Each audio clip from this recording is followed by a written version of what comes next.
ಎಲ್ಲರಿಗೂ ನಮಸ್ಕಾರ ರೀ. ಇವತ್ತಿನ ದಿನ ಅಂದರೆ 8/2/2026 ಏನು CTET ಪರೀಕ್ಷೆ ನಡೀತು, ಆ ಪೇಪರ್ ಟೂದು ಇಂಗ್ಲೀಷ್ ಲ್ಯಾಂಗ್ವೇಜ್ 2 ಮತ್ತು ಜೆ ವರ್ಷನದ ಕ್ವಶನ್ ಪೇಪರ್ನಲ್ಲಿ ಇರುವಂತಹ 30 ಪ್ರಮುಖ ಇಂಗ್ಲೀಷ್ ಲ್ಯಾಂಗ್ವೇಜ್ 2 ಕ್ವಶನ್ಸ್ಗಳನ್ನು ಬಿಡಿಸ್ತಾ ಹೋಗ್ತೀನಿ. ಇವೆಲ್ಲ ಪ್ರಶ್ನೆಗೆ ಉತ್ತರಗಳು 99% ಸಾಮಾನ್ಯವಾಗಿ ಸರಿ ಇರ್ತದೆ. ಇಲಾಖೆಯಿಂದ ಬಿಡುವಂತಹ ಅಧಿಕೃತ ಕೀ ಉತ್ತರಗಳೇ ಕೊನೆಯದಾಗಿರ್ತವೆ. ಈಗ ನೋಡಿ, ನಾನು ಪ್ಯಾರಾಗ್ರಾಫನ್ನು ನಾನು ಅರ್ಥ ಮಾಡಿಕೊಂಡು ನಾನು ಬಿಡಿಸಿರೋ ಪ್ರಕಾರ ಅಂತಂದರೆ, ಈಗ 121ನೇ ಪ್ರಶ್ನೆ ನೋಡಿ, ಐಡೆಂಟಿಫೈ ದ ಕ್ಲಾಸ್ ಬಗ್ಗೆ ಕೇಳ್ಯಾರ. ಇದಕ್ಕೆ ಸರಿಯಾದ ಉತ್ತರ ಬಂದುಬಿಟ್ಟು ಅಬ್ಜೆಕ್ಟಿವ್ ಕ್ಲಾಸ್ ಆಗುತ್ತೆ.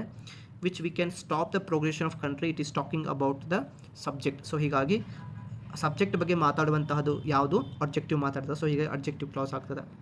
122ನೇ ಪ್ರಶ್ನೆ ನೋಡಿ, which of the following is not a motive people of draw the variation ಅಂತ ಕೇಳಿದ್ದಾರೆ. To find the vegetarian food, to cheaper and non vegetarian food ಅಂತ ಇದೆ. ಸೊ ಹೀಗಾಗಿ ಆಪ್ಷನ್ 4 ಸರಿ ಆಗ್ತದೆ. 123ನೇ ಪ್ರಶ್ನೆ ನೋಡಿ, the implicit message of the vegetarian spreads, ಇದು ಯಾವುದಾಗಿದೆ ಅಂದರೆ universal love and the non violence, ಇದಕ್ಕೆ ಸರಿ ಆಗ್ತದೆ. 124ನೇ ಪ್ರಶ್ನೆ ನೋಡಿ, vegetarian is not a popular, it should be because it is an inward looking habit and is best cultivated ಅಂದರೆ. ಸೊ ಈ ಆಪ್ಷನ್ 3 ಇದಕ್ಕೆ ಸರಿಯಾದ ಉತ್ತರ. 125ನೇ ಪ್ರಶ್ನೆಯಲ್ಲಿ which one of the following words to the most similar meaning the word cultivated, ಇದು ಸಮೀಪವಾದಂತಹ ಪದದ ಅರ್ಥ ಕೇಳ್ಯಾರೆ. ಸೊ ದ ಮೋರ್ ಡೆವಲಪ್ಡ್ ಅನ್ನುವಂಥ ಪದ ಸರಿಯಾದ ಉತ್ತರ ಆಗಿದೆ. Which of the one of the following words most meaning and the word the tasteless, ಇದರದ್ದು opposite ವರ್ಡನ್ನು ಕೇಳಿದ್ದಾರೆ ಅವರು, ಅಪೋಸಿಟ್ ವರ್ಡ್. ಸೊ ಹೀಗಾಗಿ ಇದರ ಅಪೋಸಿಟ್ ವರ್ಡ್ ಏನು? Palatable is a right answer. Okay, identify the parts of speech, underline the word ಅಂತ ಕೇಳ್ಯಾರೆ. This ಅನ್ನುವಂತಹದ್ದು this has been ಅನ್ನೋದು ಪ್ರನೌನ್ ಆಗ್ತದೆ. ಸೊ ಹೀಗಾಗಿ ಆಪ್ಷನ್ 3 ಸರಿಯಾದ ಉತ್ತರ ಆಗಿದೆ. 128ನೇ ಪ್ರಶ್ನೆ ನೋಡಿ, vegetarian promotes the longer healthier, ಇದೇನು ಸ್ಟೇಟ್ಮೆಂಟ್ಸ್ ಇದೆಯಲ್ಲ ಇದು ಸರಿ ಆಗ್ತದೆ. ಇದು ಸೆಕೆಂಡ್ ಒನ್ ಏನಿದೆಯಲ್ಲ ಇದು ತಪ್ಪಾಗ್ತದೆ. ಸೊ ಹೀಗಾಗಿ ಓನ್ಲಿ ಎ ಈಸ್ ಕರೆಕ್ಟ್. ಮುಂದುವರೆದು ಇನ್ನೊಂದು ಪ್ಯಾಸೇಜ್ ನೋಡೋಣ. 129ನೇ ಪ್ರಶ್ನೆ ನೋಡಿ, what did a young women who has hearing the complaints do ಅಂತ ಕೇಳಿದ್ದಾರೆ. ಇದಕ್ಕೆ ಸರಿಯಾದ ಉತ್ತರ ಬಂದುಬಿಟ್ಟು she kept her as A cool ಅಂತ ಸರಿ ಆಗ್ತದೆ.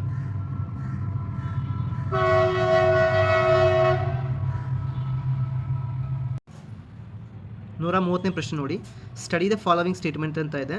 ಇದಕ್ಕೆ ಸರಿಯಾದ ಉತ್ತರ ಬಂದುಬಿಟ್ಟು ಓನ್ಲಿ ಎ ಕರೆಕ್ಟ್ ಆಗ್ತದೆ, ಮತ್ತು ಉಳಿದಂತಹ ಆಯ್ಕೆಗಳೇನಾಗ್ತವೆ ತಪ್ಪಾಗ್ತವೆ. ಮುಂದುವರೆದು 131ನೇ ಪ್ರಶ್ನೆ, what every successful person must have ಅಂತ ಹೇಳಿದೆ. ಅವನಿಗೆ ಒಂದೇದು ಸೆಲ್ಫ್ ಕಂಟ್ರೋಲ್ ಇರಬೇಕು, ನಿಜ, ದಟ್ ಈಸ್ 100% ಟ್ರೂ. ಸೊ ಹೀಗಾಗಿ option 3 is right answer. Which of not the following words the most similar meaning price liquid getting stick ಅಂತ ಇದೆ. So the calculate is a right answer ಅಂತ ಹೇಳ್ಬೋದು. 133ನೇ ಪ್ರಶ್ನೆ, harmonious negotiation needed for, ಎದಕ್ಕೆ ನೀಡಾಗಿದೆ? ಒಂದು self ಕಂಟ್ರೋಲಿಗೆ ನೀಡಾಗಿದೆ, ಒಂದು ಸಕ್ಸಸ್ಫುಲ್ ಇನ್ ಸಕ್ಸಸ್ ಇನ್ ಲೈಫಿಗೆ ನೀಡಾಗಿದೆ. ಬಟ್ ಇಲಾಖೆಯ ಬಿಡುವಂತಹ ಕೀ ಉತ್ತರ ಅಧಿಕೃತವಾಗಿರ್ತದೆ. ಸೊ ಸದ್ಯಕ್ಕೋಸ್ಕರ ನಾವೇನು ಮಾಡೋಣ, ಈಗ ಸೆಲ್ಫ್ ಕಂಟ್ರೋಲ್ ಮತ್ತು ಸಕ್ಸಸ್ ಇನ್ ಲೈಫ್ ಎರಡರಲ್ಲಿ ಒಂದು ಕೂಡ ಸರಿ ಆಗ್ತದೆ. ಬಟ್ ನನ್ನ ಪ್ರಕಾರ it's a success in life ಅಂತ ಸರಿ ಆಗ್ಬೋದು. Identify the parts of speech, underline the word in the following sentence ಅಂತಿದೆ. ಇದಕ್ಕೆ ಸರಿಯಾದ ಉತ್ತರ ಬಂದುಬಿಟ್ಟು ಫಾರ್ ಅನ್ನುವುದು ಏನಾಗ್ತದೆ, ಪ್ರಿಪೋಸಿಷನ್ ಆಗ್ತದೆ. ಇದು ಸರಿಯಾಗಿದೆ. ಇದು ಕಂಜಕ್ಷನ್ ತಪ್ಪಾಗಿದೆ, ಇದನ್ನು ನೀವು ಅರ್ಥ ಮಾಡ್ಕೋಬೋದು.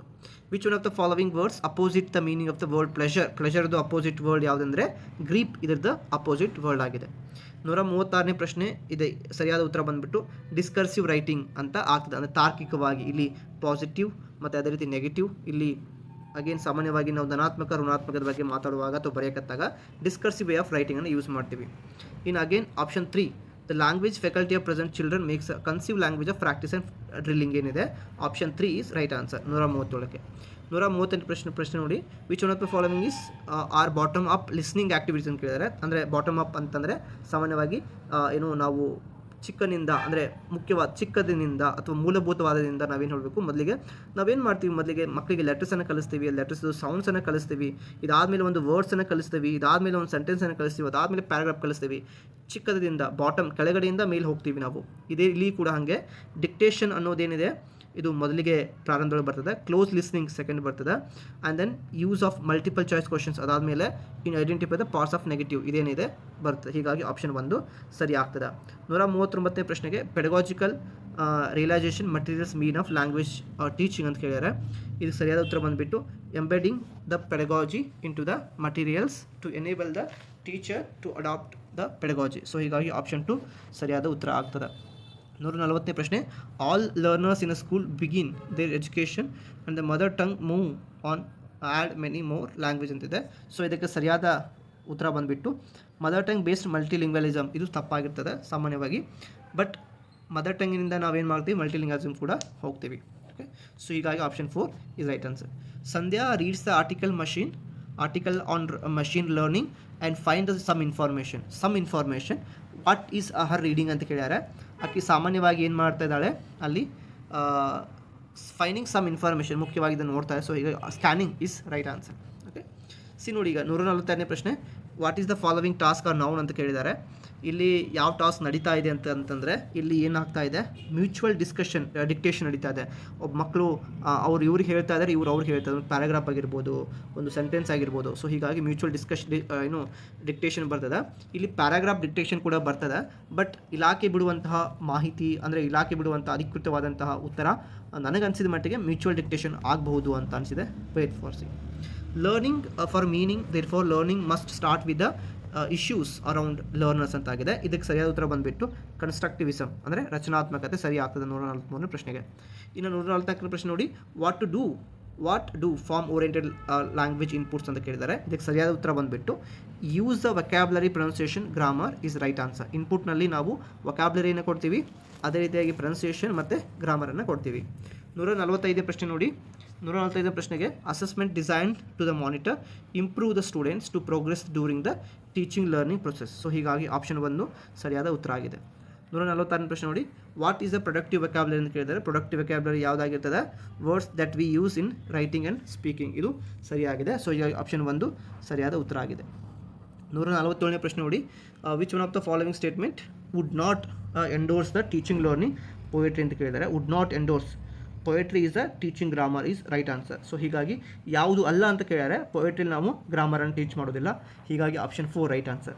148ನೇ ಪ್ರಶ್ನೆ ನೋಡಿ, language use in the class room various content areas teacher presents the interact with the presence. So ಹೀಗಾಗಿ ಕಾಗ್ನಿಟಿವ್ ಅಕಾಡೆಮಿಕ್ ಲ್ಯಾಂಗ್ವೇಜ್ ಪ್ರೊಫಿಷಿಯನ್ಸಿ, ಕಾಪ್ ಅಂತ ಏನು ಹೇಳ್ತೀವಿ ನಾವು, ಇದಕ್ಕೆ ಸರಿಯಾದ ಉತ್ತರ ಆಗಿದೆ.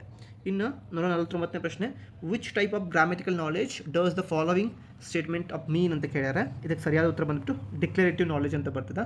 ಬಟ್ ಇದನ್ನು ನಾವು ಪ್ರಶ್ನೆಯನ್ನು ಓದಿದಾಗ knowledge about a form describing and applying to limited practice ಅಂತ ಬಂದಾಗ ಇಲ್ಲಿ ಫಾರ್ಮ್ ರೂಲ್ಸ್ ಬಗ್ಗೆ ಮಾತಾಡ್ತಾ ಇದೆ, ಮತ್ತು ಫಾರ್ಮ್ ರೆಗ್ಯುಲೇಷನ್ ಬಗ್ಗೆ ಇದೆ, ಮತ್ತು ಅದನ್ನು ಅಪ್ಲೈಡ್ ಇನ್ ಲಿಮಿಟೆಡ್ ಪ್ರಾಕ್ಟೀಸನ್ನು ಅಪ್ಲೈ ಮಾಡೋದು ಯಾವುದು, it's a declarative knowledge. Okay, ಇದು ನಿಮಗೆ ಗೊತ್ತಿರಲಿ. ಇನ್ನು what does the following task involve ಅಂತ ಇದೆ. ಇದನ್ನು ನಾವು ನೋಡಿದರೆ ಈ ಟಾಸ್ಕ್ ಎದರ ಬಗ್ಗೆ ಸಂಬಂಧಪಟ್ಟದ, ಹಾರ್ಟ್ ಬಗ್ಗೆ, ಅಂದರೆ ಹೈಯರ್ ಆರ್ಡರ್ ಥಿಂಕಿಂಗ್ ಸ್ಕಿಲ್ಸ್ ಬಗ್ಗೆ ಸಂಬಂಧಪಟ್ಟಿದೆ. ಸೊ ಹೀಗಾಗಿ ಆಪ್ಷನ್ 1 ಸರಿ ಆಗ್ತದೆ. ಐ ಹೋಪ್ ಇವತ್ತಿನ ಈ ಒಂದು ವಿಡಿಯೋ ನಿಮಗೆ ಹೆಲ್ಪ್ಫುಲ್ ಆಗಿದೆ.